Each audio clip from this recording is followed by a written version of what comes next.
Exatamente. Ana, quero te perguntar sobre inteligência artificial. A gente vive um hype, uma pressão muito grande nas organizações para entregar projetos de inteligência artificial. E aí, outro dia eu estava falando aqui com o Bruno Martins, CEO do Tech Institute.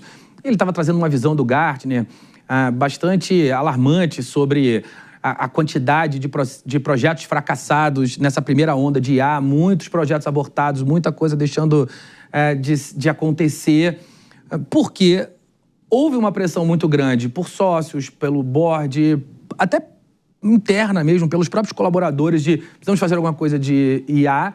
E aí algumas empresas ficaram com uma solução na mão, procurando um problema para encaixar. E a gente sabe que essa é a receita perfeita para dar errado no mercado de tecnologia. Tem que ser o contrário, um problema para resolver e uma solução de tecnologia que enderece e ajuste nesse problema.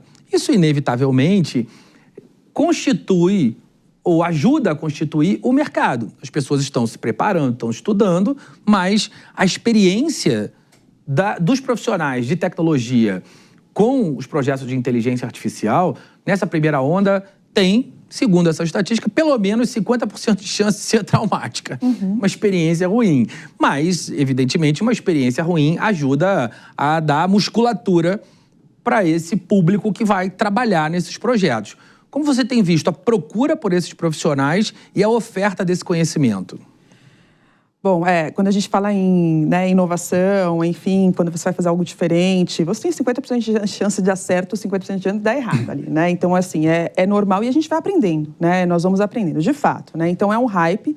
A gente percebe a inteligência artificial sendo muito mais vista e muito mais comentada a partir da inteligência artificial generativa, né? Então, isso fez com que ela tivesse um maior boom. E a gente começou a falar sobre isso, mas ela já faz parte da nossa vida há algum tempo, né? Então, isso aconteceu. As empresas, elas tentaram, né, se modernizar. Eu acho que estão tentando. Tem até um dado da Gartner que fala isso, que até 2025, mais de 50% das empresas querem aplicar a inteligência artificial em dos setores delas, e RH é um deles, né? Então, já faz parte, né? A gente vê que as pessoas elas querem trazer a inteligência artificial pensando também ali na eficiência, né, dos processos e tal.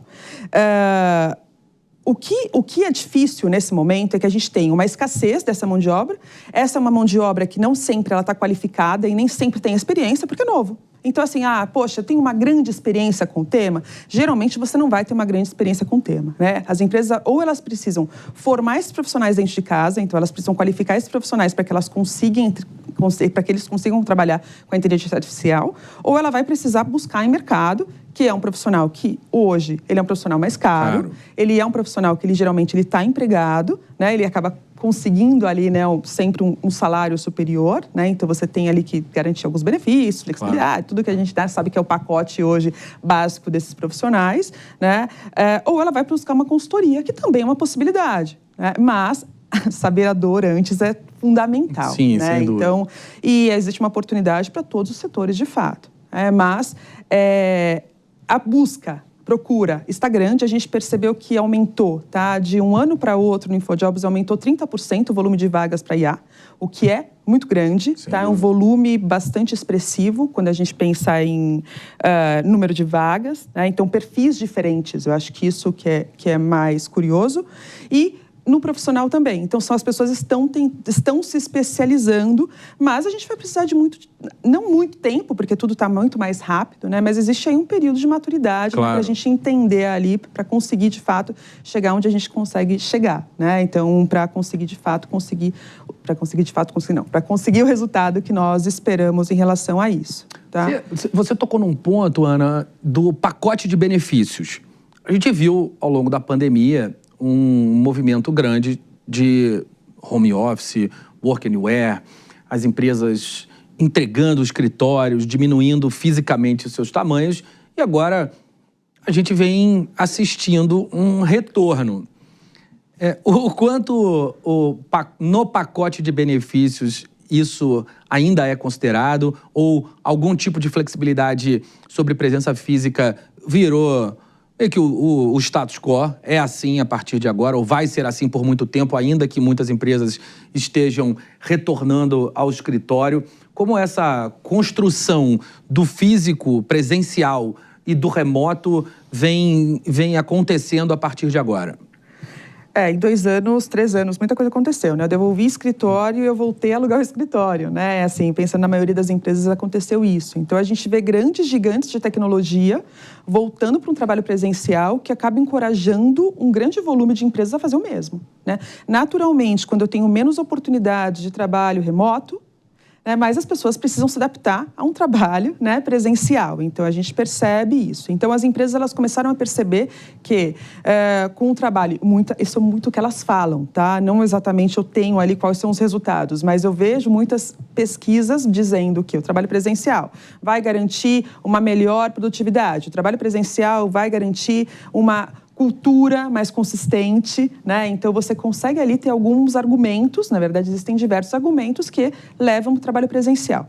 Nós estamos agora nesse momento, né? Então, nunca mais vai acontecer, a gente vai ter essa migração, aí é muito difícil, mas naturalmente, o fato da maioria das vagas, elas agora, né, ficarem no movimento ali presencial, você encoraja cada vez mais as empresas a irem para esse movimento, porém a gente não pode esquecer do outro lado, né? Então, ainda existem algumas outras oportunidades, nós concorremos em alguns mercados com empresas de outros países, né? Então, que a gente falou lá no começo, sim, né? Então, é claro que aí existe um risco de retenção. Basicamente, você vai ter um risco de retenção quando você toma uma decisão como essa, né? Que às vezes faz parte do pacote e está tudo bem, né? Eu acho que cada empresa ali pensa qual que é a sua estratégia, qual movimento deseja fazer, mas isso tem que estar lá anotado, que existe uma possibilidade de você perder o talento ou até você consegue atrair, mas no momento em que ele encontra uma oportunidade com maior flexibilidade, ele vai sair, né? Então, a gente viu no momento pandemia que, poxa, ninguém vai voltar para o escritório, essa é a nova realidade do trabalho.